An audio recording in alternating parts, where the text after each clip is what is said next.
Welcome to the Deep Dive. I'm Shane. And I'm Erica.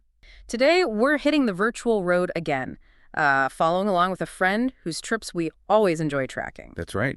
We're digging into Kecia's blog, Kecia's Tour Life. If you haven't checked it out, well, you really should. It's just a great mix of music, road trips, travel, all that good stuff. And what I love is how she covers both the big planned adventures and those, delightful little unexpected stops. Exactly. Which brings us to today's deep dive. It's all about one of Kecia's recent, very spontaneous detours. Yeah, you know those moments. You're driving, you've got a destination, but something just catches your eye. That's exactly what happened here. Oh, it definitely was. So Kecia was heading to an event, driving through central Pennsylvania, such a pretty area, and she suddenly realizes, hey, wait a minute, I'm actually not that far from, well, a pretty iconic spot. The iconic spot for chocolate lovers, right? Hershey's Chocolate World. In Hershey, PA, of course.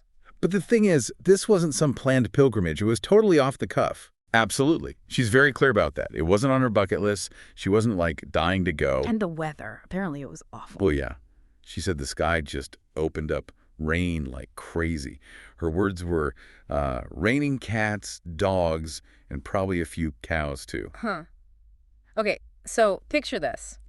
Terrible weather, a famous place she hadn't planned to visit. Right. And she admits she was this close to just skipping it, just driving right on by. So what stopped her? What made her pull over in that downpour? Well, that's what we're diving into. The magic she found in that unexpected stop, what it tells us about, going off script, and really what makes Hershey's Chocolate World special, even when it's raining cows. Okay, let's get into it. Pouring rain, she's tempted to keep driving. What was the tipping point? The thought that made her turn the wheel? It was that classic road trip question, wasn't it? Which one? How often am I really in Hershey, Pennsylvania? Simple as that. Yes. The FOMO kicks in. Fear of missing. Hershey. Pretty much. It's that moment, Do I stick to the plan or do I grab this unexpected chance? It's often those little detours that make the best memories, right? Not the super scheduled stuff. Totally.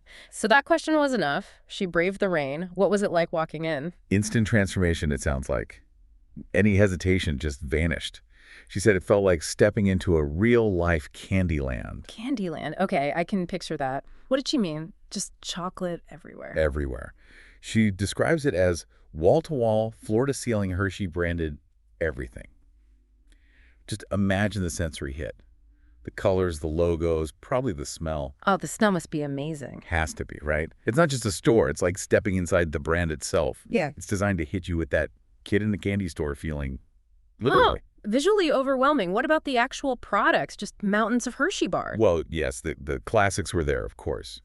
But she noticed the huge variety. It wasn't just Hershey bars. She mentioned seeing stuff for Reese's, Twizzlers, Kit Kats, all the Hershey family brands. Right, they own a lot. Exactly. And it went way beyond candy. She saw toys, clothes, games. Like Hershey-branded T-shirts and Monopoly. She said, basically anything and everything you can imagine with that signature Hershey twist. Smart marketing, isn't it? They're selling the whole Hershey idea, not just the chocolate, turning everything into a potential souvenir. Okay, so it's a massive retail space, a brand experience, but she found something even better, right? The real gem. Yes, that's what she called it. The chocolate-making tour. Ah, the tour. I've heard about that. How does it work? Do you just walk through a factory exhibit? Nope, not at all. Yeah. She makes a point of saying it's not your typical museum setup. She said, this was a ride. You actually sit in a moving seat like you're hopping on a theme park attraction. Oh, okay. Like a little indoor ride. That's different. Yeah, it immediately makes it more engaging, more fun, Less like a lesson, more like an adventure. Turns learning into entertainment. So what's the adventure? What does this ride actually show you? It takes you through the whole process, a behind-the-scenes look at how they make Hershey's chocolate. Literally, from the cocoa bean to the final product. How do they do that on a ride? Animations. Yeah, exactly. She mentioned animated scenes, fun narration, music. It's all designed to be really engaging and easy to follow. They somehow make, industrial chocolate manufacturing feel kind of whimsical. Whimsical is a good word, especially when she mentions the cows. Ah, yes. The singing cows. Singing cows. That's definitely memorable. You don't forget singing cows. Right. It's genius, really. It takes the part about dairy farming, which could be a bit dry, and just makes it completely charming and funny. It sticks with you. It makes the whole thing feel less like a lecture and more like, well, fun. Totally. It's that kind of creative storytelling that makes an attraction stand out, creates an emotional connection, makes it memorable. And after all that fun, the singing cows, the ride, there's a reward. The best kind. She said they hand you a piece of chocolate right at the end. Perfect. After seeing how it's made, you get to taste it. Can't beat that. Seriously, it's like the perfect ending to the story they just told you on the ride. So overall, what was her final impression? Worth the rainy detour? Absolutely. Even though she didn't have a ton of time, Mm-hmm. she mentioned the place is bigger than you think. Right. Probably lots to see. Yeah, she couldn't explore every nook and cranny, but she felt she got a good taste. Her pun, not mine. Oh, nice. A good taste of what it's all about. And that's interesting, isn't it? Even a quick unplanned visit can feel really satisfying. It's not always about checking every single box. Sometimes just soaking in the atmosphere is enough. Exactly. Quality over quantity of time spent, perhaps. So what's her advice then for anyone else driving through Central PA? Her recommendation is super clear. If you're ever in the area, got a little time to spare, even if it's pouring rain, like trying to convince you otherwise, she says, go ahead and make the stop. Don't let the rain or the schedule stop you. Precisely. It's more than just advice about Hershey, though.